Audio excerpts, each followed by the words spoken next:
আসসালামু আলাইকুম।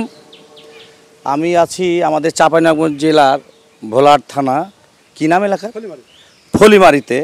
এই যে ছোট্ট মসজিদ, আল্লাহর ঘর মসজিদ, এখানকার যে দেখাশোনা করে উনি আমাকে ধরেছিল যে ভাই আমার একটা প্রসাবখানা বানাই দেন। আমি এক কথায় রাজি হয়ে গেছিলাম। আলহামদুলিল্লাহ দেখেন আপনাকে দুয়ায় আল্লাহর রহমতে পেশাবখানা কমপ্লিট। তো এই ভাই সার্বিক সহযোগিতা করছে, আর আরেকজন আছে উনিও সহযোগিতা করছে, উনি নামাজে ঢুকছে। তো আমি এই যে মিস্ত্রির টাকাটা এই ভাইয়ের হাতে দিচ্ছি, কাজটা যখন কমপ্লিট হবে তখন টাকাটা দিয়ে দিবে।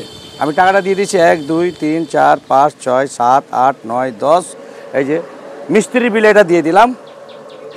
আর এই ভাই বিদ্যুতের ব্যবস্থা করতে বলেছে, উনি বলছিল যে মিটারের ব্যবস্থা করবে, আমি লাইনটা নিয়ে দেওয়ার চেষ্টা করবো। আপনি কিছু বলেন। আসসালামু আলাইকুম।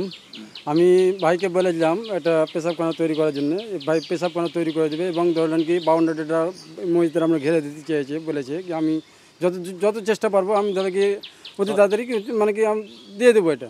আচ্ছা, আপনি কি ওই মিটারের ইয়াটা দিবেন? আমি মিটারে ইয়া করব। আমি তো মিটার ভাই দরখাস্ত দিয়েছিলাম।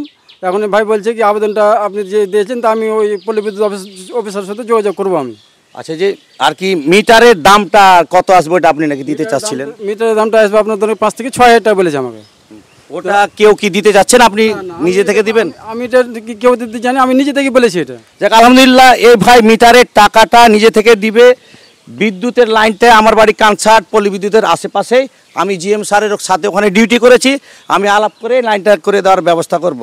আজকের মতো এটুকু। আসসালামু আলাইকুম।